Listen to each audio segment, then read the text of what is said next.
Bismillahirrahmanirrahim. Alhamdulillah wassalatu wassalamu ala Rasulillah wa ala alihi wa sahbihi wa mawalah. Asyhadu an la ilaha illallah wahdahu la syarika lah wa asyhadu anna Muhammadan abduhu wa rasuluh. Allahumma salli ala Muhammad wa ala alihi wa sahbihi wa sallama tasliman mazida amma ba'd.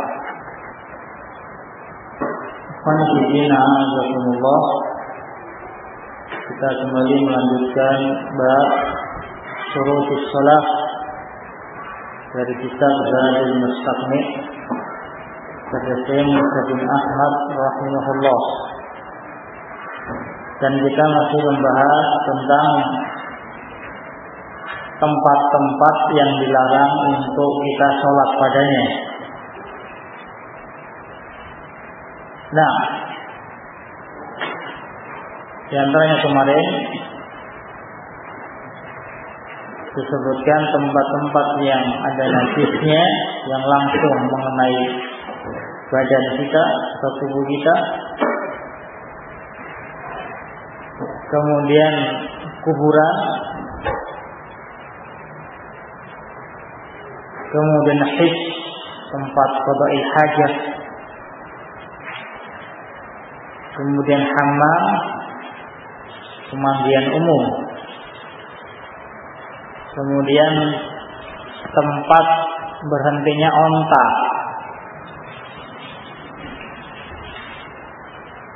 kemudian tempat ghasab, tempat yang hasil diambil dari pemiliknya tanpa keridhaan pemiliknya, diambil secara paksa, rumah atau yang misalnya yang diambil secara paksa dari pemiliknya, ghasab. Nah, dan yang terakhir, sholat di atas atapnya. Ikhwan fillah azakumullah, tentang permasalahan sholat di kuburan sudah disebutkan kemarin. Maaf, bukan karena najisnya orang yang mati yang dikuburkan, tapi Rasulullah sallallahu alaihi wasallam menyebutkan al-ardu kulluha masjidun, bumi itu semuanya bisa dipakai untuk sholat. Beliau mengecualikan dua, illal maqbar wal hammam, kecuali kuburan dan tempat pemandian umum. Kuburan bisa satu, bisa lebih dari satu yang dimakamkan di situ. Selama sudah ada yang dimakamkan meskipun satu, maka dia adalah kuburan dan dilarang sholat di dalamnya. Nah, kemudian hammam disebutkan kemarin, pemandian umum dilarang kita sholat padanya karena tempat dibukanya aurat. Nah, tempat dibukanya aurat orang-orang mandi di situ, yang kemudian mereka membuka aurat-aurat mereka. Adapun hajj, tempat qada'il hajat dilarang karena ma'wa syaitan, karena tempatnya syaitan. Nah, kemudian aqsan al-ijl, kandangnya onta, tempat berhentinya onta. Ini kemarin disebutkan ada beberapa ulama yang berpendapat ilahnya. Ada yang menyatakan karena najisnya, dan itu dhaif. Ada yang menyatakan karena ta'budiyah dan khuliqat minas hayatin.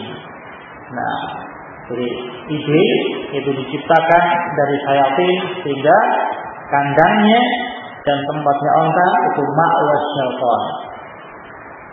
Baik, dan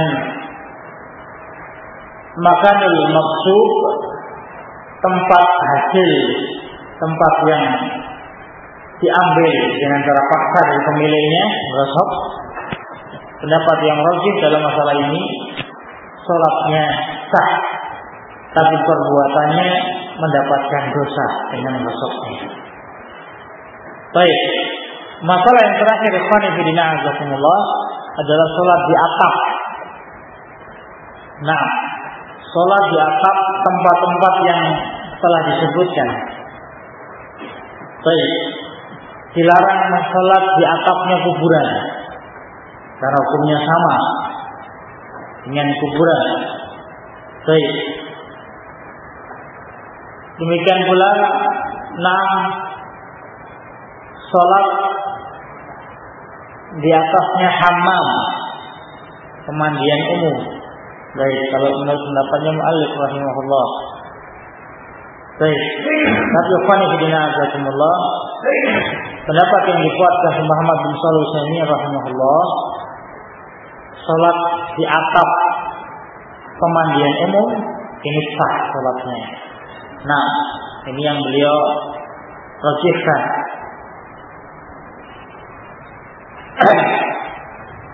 Kalau hammam itu ilah larangannya karena ma'wa syaitan, maka tempatnya syaitan adalah di dalamnya, bukan di atasnya. Demikian pula salat di atas WC, di atas atapnya. Kalau ilahnya karena ma'wa syaitan, maka tempat syaitan itu di dalamnya, bukan di atapnya. Sehingga diperbolehkan sholat di atapnya WC selama itu tidak najis, sholat di atapnya pemandian umum. Nah, adapun sholat di atapnya kuburan, tidak diperbolehkan karena dia termasuk kuburan. Nah, dan bagi mereka yang berpendapat sebagai mu'allif dilarang sholat di tempat hasil ghasab, tidak ada bedanya di atap maupun di dalamnya karena semuanya hasil ghasab.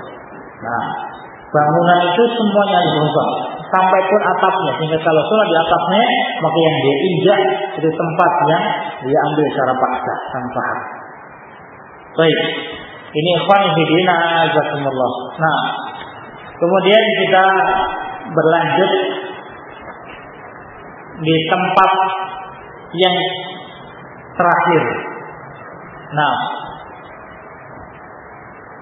wa tasihhu ilaiha, dan sah salat menghadapnya. Sah salat menghadapnya. Nah, tadi ada beberapa tempat yang disebutkan. Sekarang bagaimana hukumnya salat menghadap tempat itu? Yang pertama tadi, tempat yang ada najisnya. Bagaimana hukumnya sholat menghadap tempat yang ada najisnya? Tidak ada masalah selama tidak terkena najis. Nah, selama pakaiannya tidak terkena najis, tidak ada masalah.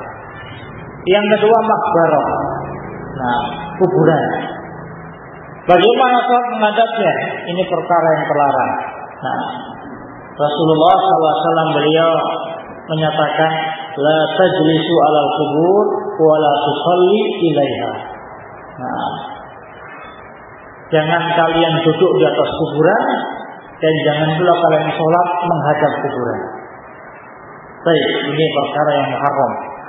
Sehingga ucapan mu'allif tasihhu ilaiha, sah sholat di tempat-tempat yang dilarang tadi, sah sholat menghadap tempat-tempat yang dilarang tadi, ini harus dikecualikan. Nah, kuburan tidak boleh kita sholat menghadapnya, tidak boleh sholat di dalamnya, tidak boleh sholat di atasnya. Ikhwani fillah azakumullah. Baik, kalau seorang sholat menghadap kuburan, jadi sholat menghadap kuburan, maka di dalamnya terkumpul pertama ketaatan. Sholat adalah ketaatan, menghadap kuburan adalah kemaksiatan, sehingga berkumpul antara ta'ah wal maksiyah. Nah, sehingga ini perkara yang muharram. Haramnya sholat menghadap kuburan. Jadi haramnya sholat menghadap kuburan. Baik. Kemudian bagaimana diperbolehkannya sholat menghadap kuburan? Rasulullah rahimahullah taala di antara menyebutkan jidarul fasil, harus ada tembok yang memisahkan. Nah, harus ada tembok yang memisahkan antara tempat dia sholat dengan kuburan. Tapi tentunya ikhwan fillah itu bukan temboknya kuburan. Nah, tembok kuburan kemudian ada tembok lagi sebagai pemisahnya. Nah, kalau orang sholat menghadap tembok kuburannya, maka dia dianggap menghadap ke arah kuburan. Nah, jadi kalau dia sholat menghadap ke arah kuburan, yang itu ada tembok kuburannya, maka tetap dia dianggap sholat sedang menghadap ke arah kuburan. Ikhwani fillah azakumullah. Sebagian ada yang menyatakan kalau di luar jarak sutra maka boleh kuburan dengan kita di luar jarak sutra. Nah, jadi di luar area kita sujud, misalnya agak ke depan sedikit. Baik, ini sebagian berpendapat demikian. Tapi Syekh Muhammad bin Shalih Al-Utsaimin rahimahullah masih tetap dianggap orang itu menghadap ke arah kuburan. Nah, saya juga menyatakan kalau kemudian jaraknya antara orang sholat dengan kuburan itu jaraknya jauh, yang kemungkinan orang menyatakan itu tidak sholat menghadap kuburan, nah, meskipun tidak ada pemisahnya, tidak ada masalah. Begitu jauhnya, mungkin beberapa meter di depan. Nah, seorang sholat di depan agak jauh ke sana, itu ada kuburannya. Nah, yang jelas dia sholat bukan di tanah kuburan, bukan saya di area kuburan, tapi sudah keluar dari area kuburan. Tapi pas memang bertepatan dia menghadap ke arah kuburan, tapi begitu jauh kuburannya, ini tidak ada masalah kalau begitu jauh kuburannya. Nah, ini apa yang digunakan atau kemudian dipisah dengan jalan antara dia sholat dipisah dengan jalan baru kemudian kuburan. Baik, maka itu perkara yang diperbolehkan. Apa yang digunakan baik sholat di area kuburan dan sholat menghadap kuburan ini perkara yang mungkin sering kita jumpai di masjid-masjidnya kaum muslimin. Nah, kadang-kadang mereka berdalil ingin makamnya Rasulullah Sallallahu Alaihi Wasallam. Nah, dalam keadaan ikhwan fillah tidak bisa untuk dikiaskan. Nah, kuburan dan masjid di dalam Islam selamanya tidak boleh untuk bersatu. Terus bagaimana dengan kuburan Nabi? Nabi itu dikuburkan di tempat meninggalnya. Nah, dan tidak mungkin pula kemudian Masjid Nabawi itu dibongkar, karena Masjid Nabawi memiliki keutamaan sholat di dalamnya. Tidak bisa dikiaskan dengan masjid-masjid yang lainnya. Nah, ini ikhwan fillah azakumullah. Sehingga ucapan mu'alif tasihhu ilaiha dikecualikan sholat menghadap kuburan. Baik. Kemudian ikhwan fillah azakumullah, sholat menghadap WC. Nah, terus boleh. Nah, selama memang bukan termasuk yang dilarang adalah sholat di dalamnya. Kalau sholat dia di luar dan menghadap ke temboknya WC tidak ada masalah. Selama tempat yang dia pakai sholat aman dari perkara-perkara najis. Demikian pula sholat menghadap baik hammam, pemandian umum. Demikian pula sholat baik menghadap tempat yang maksud, tempat yang diambil secara paksa tanpa hak hasil ghasab. Ini juga boleh. Baik, ini ikhwan fillah azakumullah. Jadi ucapan muallif rahimahullah harus kemudian baik dikecualikan. Demikian pula sholat menghadap kandangnya onta. Boleh, yang dilarang sholat di dalamnya. Nah, yang dilarang sholat di dalam kandangnya onta. Nah, qala rahimahullah. Baik, ikhwan fillah azakumullah. Itu beberapa tempat yang disebutkan oleh muallif tentang larangan sholat dalamnya, hingga yang lainnya. Nah, misalnya baik tempat penyembelihan, nah maka boleh. Tempat sampah juga boleh. Nah, selama tidak ada najisnya. Demikian pula parit di tengah jalan boleh. Nah, ada hadis yang menyebutkan beberapa tempat yang dilarang padanya, tapi hadisnya dhaif. Nah, masjarah tempat penyembelihan. selama tempat penyembelihannya itu hewan-hewan yang halal dimakan dagingnya, berarti darahnya pun tidak najis. Nah, sehingga bukan tempat yang najis, boleh sholat di dalamnya. Baik, kecuali kalau memang itu khusus tempat penyembelihan onta, dan sebelum disembelih juga onta itu ditambatkan di situ, ini lain lagi. Nah, itu tempat itu. Tapi kalau memang tempat khusus penyembelihan, selama itu bukan tempat yang najis, boleh. Nah, masbala, demikian pula tempat pembuangan sampah. Nah, selama dia tidak najis, tidak ada masalah. Dalam hadis juga disebutkan waqari atau qari dan tengah jalan. Nah, meskipun hadisnya dhaif. Nah, salat di tengah jalan itu ada dua hukum. Yang pertama, dihukumi makruh. Kalau salatnya tidak khusyuk. Nah, karena banyak orang yang seliweran begitu. Nah, yang kedua haram hukumnya. Kalau di jalan tempat lalu lalangnya kendaraan bermotor, mobil, yang di situ tidak mau berhenti mobilnya. Nah, ini menimbulkan bahaya kalau orang sholat tengah jalan. Ima makruh, wa ima makruh. Nah, dilihat dari hasilnya. Baik. Qala rahimahullah. La tasihul fardhu fil Ka'bah.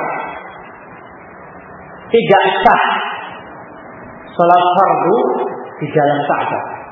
Nah, jadi salat masuk ke dalam Ka'bah. Ini kata Malik rahimahullah, tidak sah. Baik. Qanifidina azakumullah, di antaranya disebutkan kenapa kau salat di dalam Ka'bah tidak sah? Karena Allah Subhanahu wa taala perintahkan untuk menghadap ke Satra Masjidil Haram, menghadap ke arah Ka'bah. Kalau orang masuk di dalam Ka'bah, berarti ada bagian Ka'bah yang dia tidak hadapi, ada di belakang dia. Nah, kalau dia masuk di tengah-tengah Ka'bah, masuk di dalamnya, dia menghadap ke arah sana misalnya, ada bagian Ka'bah yang berada di belakang dia. Ini alasan yang dipakai. Kenapa kok nggak boleh sholat di dalamnya? Tapi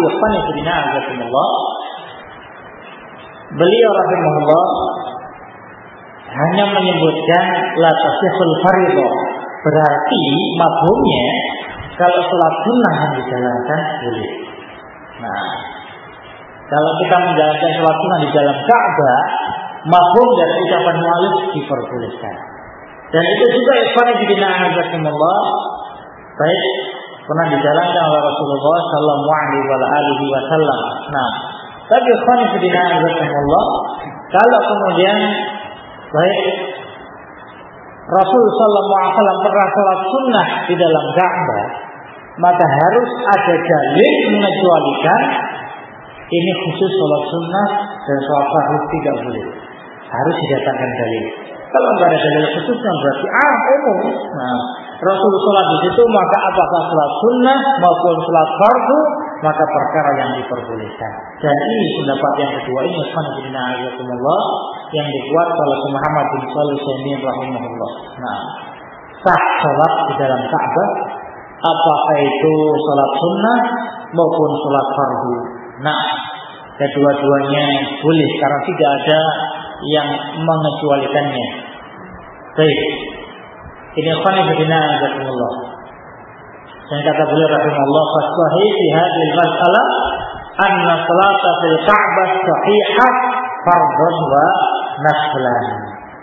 Maka yang sahih dalam masalah ini, salat di dalam Ka'bah itu sah salatnya, baik itu salat fardu maupun salat sunnah. Salat fardu maupun salat sunnah. Baik. Demikian pula kata beliau rahimahullah, kata muallif, wala fawqaha, tidak sah pula salat di atas Ka'bah. Nah, tidak sah pula salat di atas Ka'bah. Baik. Qanifidina azakumullah, kalau salat di atas Ka'bah Berarti dia tidak mengarah ke arah Ka'bah, karena Ka'bah ada di bawah dia. Nah, karena Ka'bah ada di bawah dia. Baik. Rasulullah rahimahullah, nah, beliau sebutkan bisa pula seseorang itu kalau sholat itu diperbolehkan di situ, kalau kemudian dia ambil tempat yang paling belakang. Nah, kalau ini patahannya, dia yang paling belakang, berarti semuanya bisa dia hadapi. Nah, jadi semuanya ada di depan dia. Baik, beda kalau orang sholatnya itu baik di paling depan, maka dia tidak menghadap ke arah Ka'bah. Nah, ini khonafidina ayat ini pendapatnya mu'allif rahimahullah ta'ala. Baik, tidak sahnya sholat fardhu di dalam Ka'bah dan di atas Ka'bah. Baik. Kemudian khonafidina ayat ini ada pun hadis tentang larangan sholat di atas Ka'bah, hadis yang dhaif. Nah, larangan sholat di atas Ka'bah hadisnya dhaif. Baik. Kemudian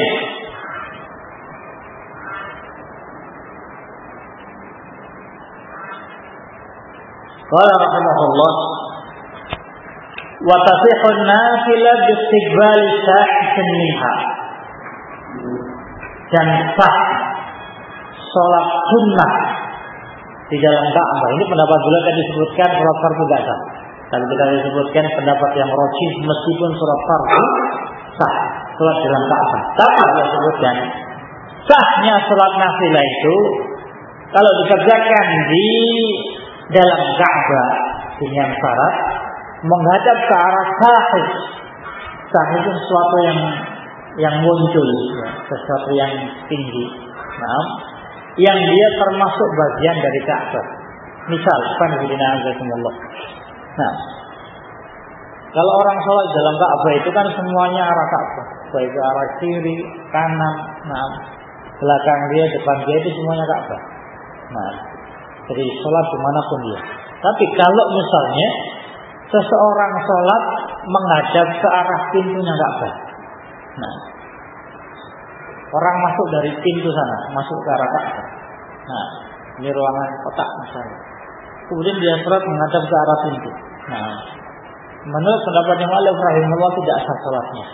Kenapa? Karena dia tidak menghadap ke arah Ka'bah yang nyambung dengan Ka'bah.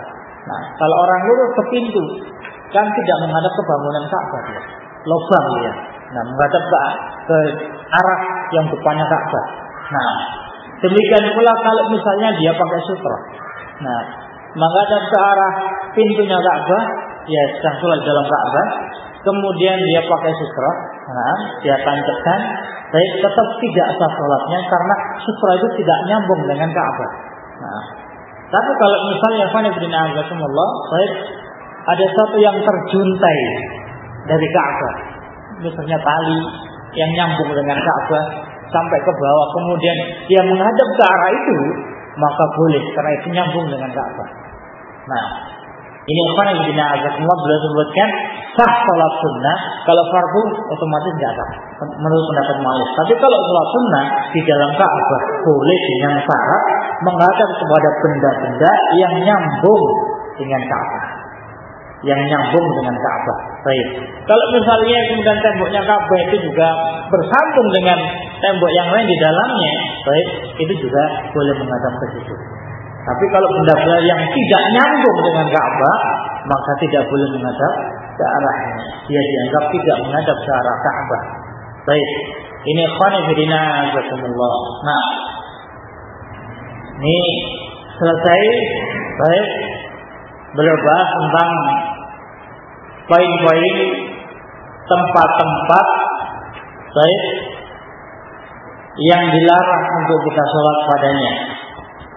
Nah, kemudian beliau masuk syarat berikutnya dari syarat-syarat sholat.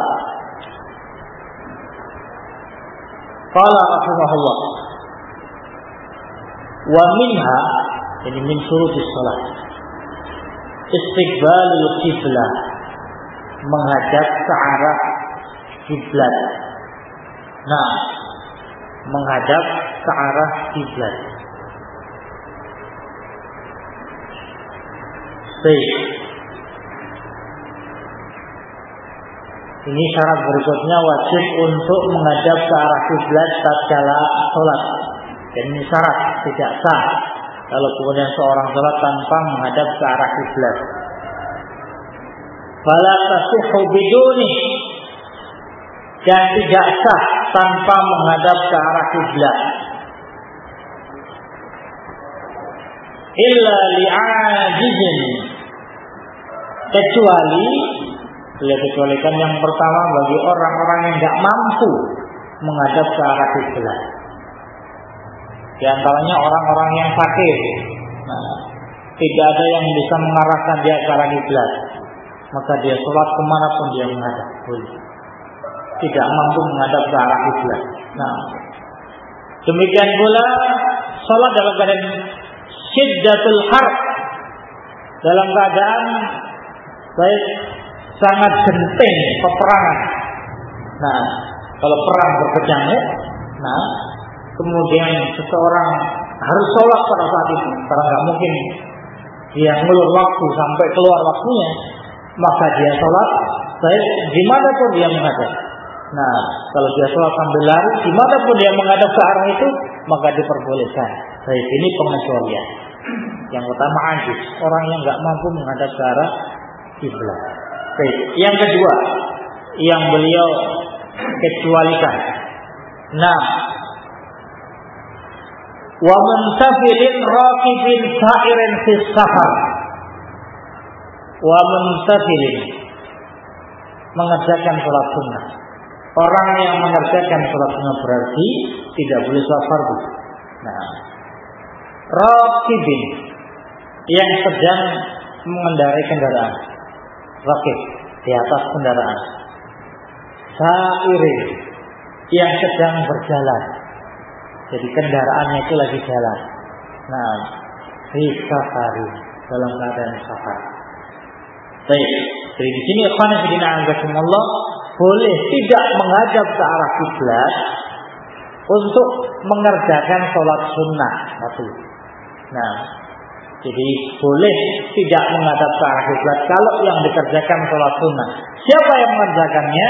Musafir, yang dia sedang di atas kendaraannya, dan kendaraannya itu lagi berjalan. Kendaraannya lagi jalan, maka dia boleh tidak menghadap ke arah kiblat. Baik, dimanapun dia menghadap. Ini khonifidina'azakumullah, dan ini pernah dijalankan oleh Rasulullah Sallallahu Alaihi Wasallam. Beliau sholat dimanapun mengarah onta beliau. Baik, ini syaratnya musafir. Baik, kemudian sholat sunnah. Zahirnya di sini kalau sholat fardu nggak boleh. Kalau sholat fardu harus menghadap ke arah kiblat. Ini sholat sunnah, musafir, dan lagi jalan. Kalau musafir nazil, musafir yang tidak lagi jalan tapi sudah sampai tempat tujuan, zahirnya nggak boleh. Dia tetap harus menghadap ke arah kiblat. Jadi kalau ini khusus musafir yang lagi di perjalanan. Tapi kalau sudah sampai tujuan safar dia, dia sudah sampai tempat yang mau dia tuju, maka itu disebut musafir yang nazil, yang sudah sampai. Maka dia harus menghadap ke arah Ka'bah, menghadap ke arah kiblat. Baik. Muntafil. Yang pertama mutanafil, mengerjakan sholat sunnah. Raqib, di atas kendaraannya, sa'ir, dan sedang jalan di safar. Baik. Sehingga khonifidina'azakumullah, kalau kemudian orang-orang yang mukim kemudian dia sholat tidak menghadap ke arah Ka'bah, tidak boleh. Di sini yang bolehnya adalah musafir. Baik. Qala rahimahullah. Selanjutnya beliau sebutkan, wa yalzamu ittiba'u shalah ilaiha, dan wajib hukumnya tatkala mengawali sholat itu menghadap ke arah kiblat. Menghadap ke arah kiblat. Baik. Jadi tatkala dia sedang jalan, misalnya kalau naik onta, ontanya diarahkan ke arah kiblat, baru kemudian dia takbiratul ihram. Nah, setelah itu dia menghadap ke arah tujuan dia. Dia mau kemana? Nah, dia misalnya mau ke arah timur. Baik, dia jalan ke arah timur. Tatkala dia mau sholat, maka dia arahkan kendaraannya ke arah barat, misalnya karena itu kiblat. Setelah itu balik ke arah timur untuk meneruskan perjalanan. Baik, itu diperbolehkan. Nah, jadi ikhwan fillah Allah beliau persyaratkan tatkala takbiratul ihram itu menghadap ke arah Ka'bah, menghadap ke arah kiblat. Baik. Ikhwan fillah Allah, Muhammad bin Shalih Al-Utsaimin rahimahullah, beliau membawakan penilaian para ulama. Dalam masalah ini para ulama ikhtilaf. Menghadap ke arah Ka'bah tatkala takbiratul ihram, bagi musafir ini, apakah perkara yang diwajibkan atau hanya sekedar sunnah? Dan Muhammad bin Shalih Al-Utsaimin rahimahullah beliau mengatakan as-sahih fi hadhihi al-mas'alah anna al-afdal ay yabtadi'u as-salam mustajhat ila al-qiblah. Yang lebih utama, berarti bukan wajib. Yang lebih afdal, salat tatkala dikerjakan di atas kendaraan itu waktu takbiratul ihram menghadap ke arah Ka'bah. Nah, ini hukumnya afdal, bukan termasuk perkara yang wajib. Nah, jadi bukan termasuk perkara yang wajib. Baik. Kemudian yang paling dinamakan bagaimana dengan salatul fardhu? Bagaimana dengan salat wajib? Apakah bagi orang-orang yang di atas kendaraan dan dia sedang dalam keadaan safar yang belum sampai tujuan, apakah boleh dia salat tidak menghadap ke arah kiblat dan dia salat di atas kendaraan? Baik. Dan Muhammad bin Shalih Al-Utsaimin rahimahullah beliau menyatakan la illa fil hal allati yata'adzzaru fi istiqbal kiblat. Tidak boleh kecuali dalam perkara-perkara yang dia itu kesulitan untuk menghadap ke arah Ka'bah. Nah, jadi khonifidina'azakumullah untuk sholat fardunya sendiri di atas kendaraan ini sholat yang darurat. Selama sholat yang dia kerjakan bisa di jamak takhir di tempat tujuan, kalau dia sampai maka sholat itu dijalankan di tempat tujuan di jamak takhir. Tapi kalau sholat yang tidak bisa di jamak takhir, misalnya baik sholat subuh, nah ini tidak bisa digabung dengan zuhur. Dalam keadaan perjalanan panjang dia, yang dia mungkin kita berbicara kalau itu kendaraan umum, nah misalnya yang diperkirakan sampai tempat tujuan itu waktu asar. Nah berarti di sini dari sholat subuhnya nggak bisa di jamak takhir. Tetap dia dalam keadaan sampai habis waktunya dia masih tetap di atas kendaraan, maka dia sholat di atas kendaraan lidururah. Nah, lidururah. Tapi kalau misalnya diperkirakan baik sholat bisa di jamak takhir, nah, maka harus jamak takhir. Misal, baik dia kerjakan sholat subuhnya di atas kendaraan. Kemudian di mana dikerjakan sholat zuhurnya? Perkiraannya ba'dal asar dia sampai. Sholat zuhurnya dikerjakan nanti setelah sampai tujuan. Karena sholat zuhur bisa dijamak takhir dengan sholat asar. Nah, dia tidak boleh kerjakan di atas kendaraan. Harus baik hukum asalnya sholat baik turun bagi orang-orang yang baik bisa. Nah, ini orang-orang yang mengerjakan sholat fardu. Karena Rasulullah Sallallahu Alaihi Wasallam tidak menjalankan sholat fardu di atas kendaraan beliau. Nah, beliau turun.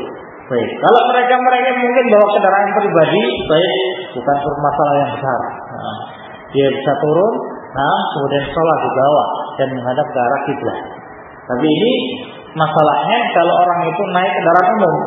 Nah, dia naik kendaraan umum, baik, naik kereta misalnya. Nah, maka kalau tidak bisa untuk di jamak takhir, maka dia sholat di situ. Dia sholat di situ, hukum asalnya tetap menghadap ke arah Ka'bah. Nah, tetap menghadap ke arah kiblat. Kemana arah kereta itu? Nah, Kalau arahnya kereta ke arah timur, baik, maka dia sholat menghadap ke arah Ka'bah, membelakanginya. Kalau itu memungkinkan, apalagi kalau memang kereta yang porsinya berhadapan-hadapan, nah maka dia bisa menghadap ke sana. Tapi kalau misalnya dia naik bis atau semisal yang porsi menghadap ke sana semua, nggak mungkin. Nah, maka dia menghadap ke arah baik kendaraan dia berjalan. Nah, ini lihat darurat. Baik, ini ikhwan fillah azakumullah. Nah, tapi hukum asalnya kalau seseorang kemudian tidak repot dan tidak berat, baik, maka dia turun untuk menjalankan sholat fardu, baik, tidak di atas kendaraan, ini hukum asalnya. Nah, ini ikhwan fillah azakumullah. Baik. Kemudian kata muallif rahimahullah, wa masyin. Demikian pula baik diperbolehkan bagi orang yang jalan untuk mengerjakan sholat. Ini orang yang safar. Baik, kita lagi masih membicarakan siapa yang boleh sholat tidak menghadap ke arah Ka'bah. Musafir, nah, yang mengerjakan sholat sunnah dan di atas kendaraan. Baik. Tapi beliau juga menyatakan juga termasuk orang yang safar dengan jalan kaki. Nah, mungkin zaman dahulu orang-orang ada yang safar dengan jalan kaki, tidak dengan kendaraan. Maka boleh. Nah, orang-orang yang lagi baik safar dengan jalan, kalau dia mau sholat sunnah, sholat sambil jalan. Nah, diperbolehkan meskipun tidak menghadap ke arah Ka'bah. Nah, ini safarnya dengan masyian, dengan jalan kaki. Tapi ikhwan fillah azakumullah, beliau sebutkan. Nah, wa yalzamu wajib al-iftitahu, dibuka salatnya takbiratul ihramnya itu, nah, ilaiha, menghadap ke arah Ka'bah. Kalau dia lagi jalan mau salat sunnah ini, dia menghadap ke arah timur, tujuannya balik dulu ke arah Ka'bah. Nah, kemudian dia takbir dan setelahnya kalau dia memang perjalanannya ke arah timur, menghadap ke arah timur. Nah, baik. Sebagaimana orang yang naik kendaraan, tapi ini ada perbedaannya. Bagi yang safar dengan jalan kaki dan safar naik kendaraan ini ada bedanya. Beliau melanjutkan, nah, warruku wasujud. Rukuk dan sujudnya harus menghadap ke arah Ka'bah. Nah, kalau orang yang naik kendaraan, rukuk dan sujudnya itu dengan imam, dengan isyarat, dan menghadap kemana, ke arah manapun tatkala kendaraan dia itu berjalan. Tapi kalau untuk orang yang berjalan, nah, jalan kaki safarnya, takbiratul ihramnya dia menghadap ke arah Ka'bah, nah, rukuknya dia menghadap ke arah Ka'bah, baik, sujudnya menghadap ke arah Ka'bah. Berarti yang boleh menghadap tidak ke arah Ka'bah dalam keadaan apa? I'tidal. Nah, cuma i'tidal toh. Nah, i'tidal dia jalan ke depan, nah, kemudian mau sujud balik lagi, nah, kemudian tentunya tahiyat atau duduk di antara dua sujud. Nah, tidak, kalau tidak beliau sebutkan mafhumnya muter lagi ke depan, nah, sujud balik lagi ke arah belakang, baik. Maka selesai rahimahullahu taala beliau sebutkan ini mashaqqah. Kalau sholat model gini mashaqqah berat ini. Percuma enggak nyampe-nyampe. Nah, mendingan dia tetap baca sholat sambil dia berhenti sholat selesai baru kemudian melanjutkan perjalanannya.